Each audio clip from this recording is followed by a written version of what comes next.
जय माता दी।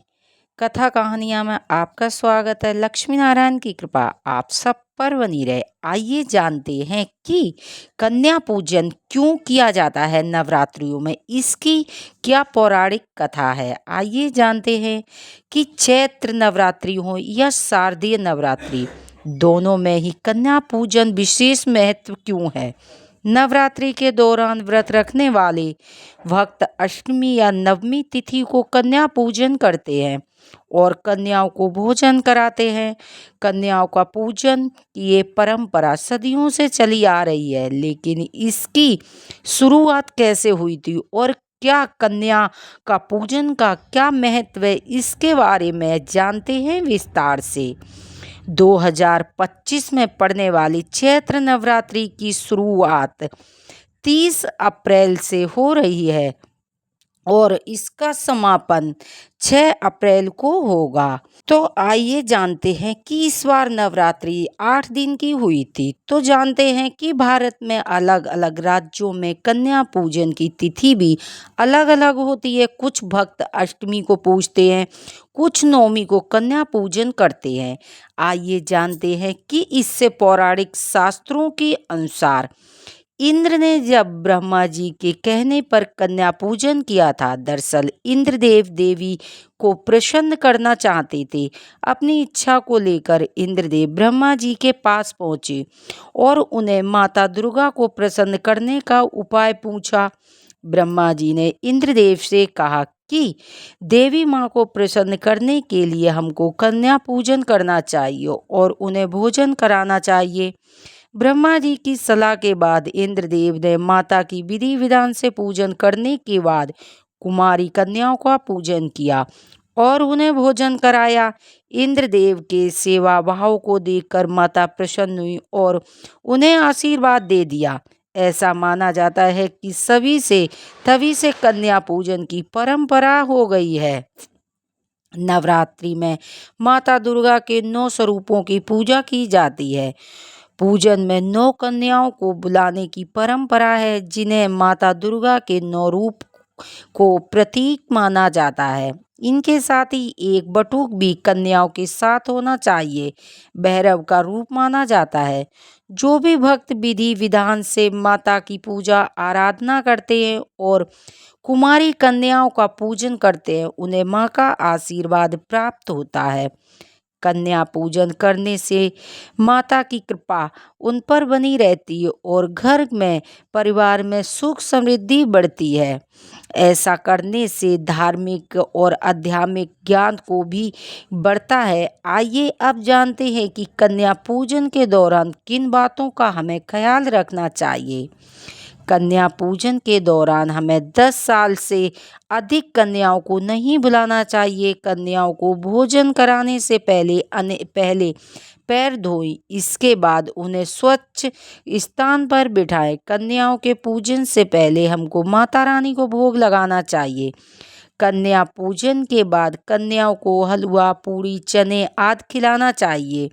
इसके बाद उनको हाथ धुलाकर आपको उन्हें आसन पर बिठाना चाहिए और दक्षिणा देनी चाहिए। वहीं पर जानते हैं कि कन्याओं के पूजन में कन्याओं को क्या उपहार देना चाहिए, जिससे घर में सुख समृद्धि आती है। हिंदू धर्म में कन्याओं को माँ दुर्गा का ही स्वरूप माना गया है। इस कारण से नवरात्रि की अष्टमी नवमी तिथि पर कन्याओं को आमंत्रित किया जाता है और भोजन कराया जाता है। कुछ उपहार भी दिया जाता है। माना जाता है कि ऐसा करने से साधक को माँ दुर्गा का आशीर्वाद मिलता है। आप कन्याओं को श्रृंगार का सामान से जुड़ी बिंदी, लाल रंग की चुंदरी भी दे सकते हैं। कंचुकों के दौरान आप कन्याओं को पढ़ाई लिखाई से संबंधित जैसे कि पेंसिल, कॉपी आदि रबड़ भी दे सकते हैं। इसके साथ कन्याओं को धार्मिक पुस्तकें और भी दी जा सकती है। इन सभी चीज़ों को दान देने से माता रानी शीघ्र ही प्रसन्न होती हैं और साधक को अपनी दया दृष्टि देती हैं। कुछ ऐसी चीज़ें भी बताई गई हैं जिन्हें भूल से भी कन्या को नहीं देना चाहिए, वरना माता रानी नाराज हो सकती है। घर में आई कन्या को कभी भी कांच से बनी चीज़ें नहीं देनी चाहिए। इसके साथ ही काले वस्त्र नहीं देनी चाहिए, रूमाल नहीं देना चाहिए, ऐसा करना अशुभ माना जाता है। साथ ही छोटी छोटी कन्याओं को स्टील के बर्तन व प्लास्टिक की चीज़ें लंच बॉक्स उपहार के रूप में देना बहुत ही शुभ माना जाता है।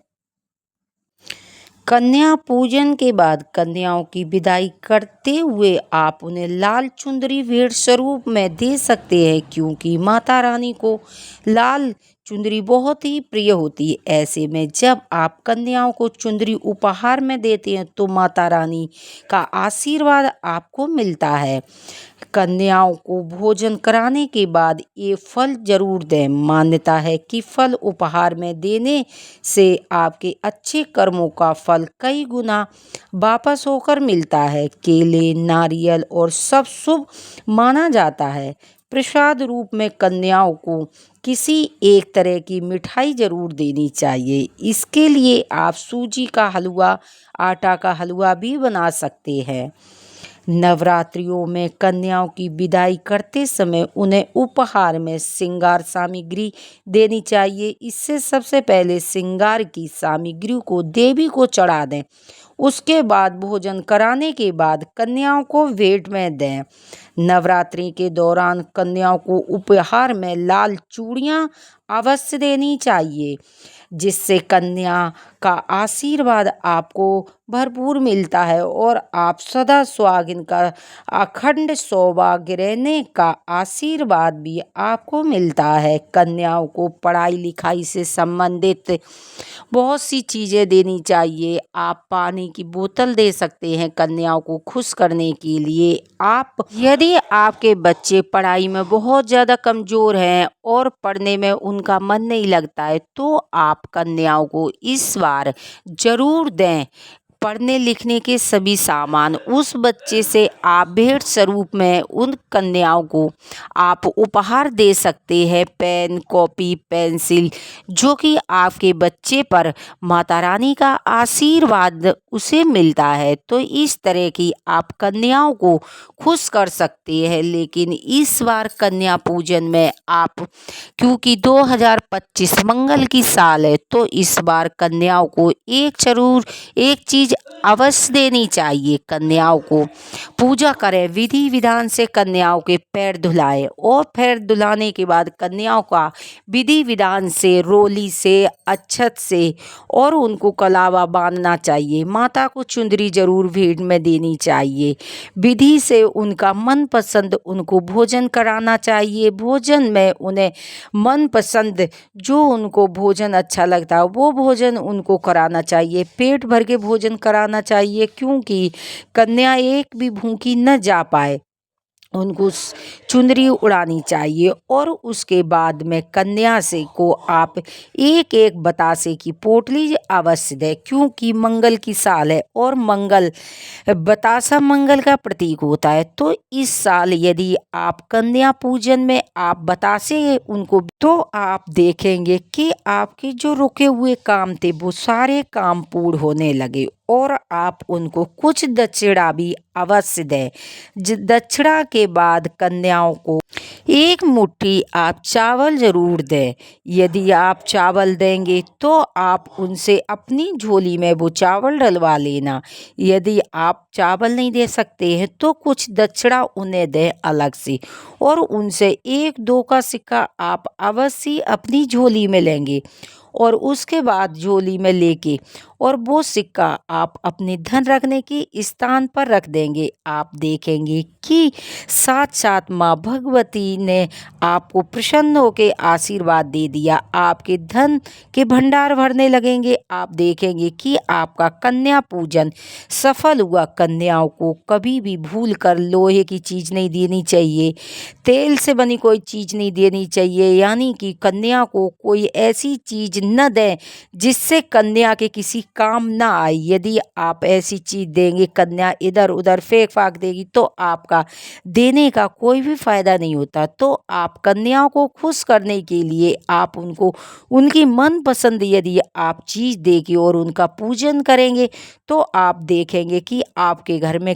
कुछ ही समय में धन के भंडार भर जाएंगे और माता रानी की कृपा प्राप्त होगी।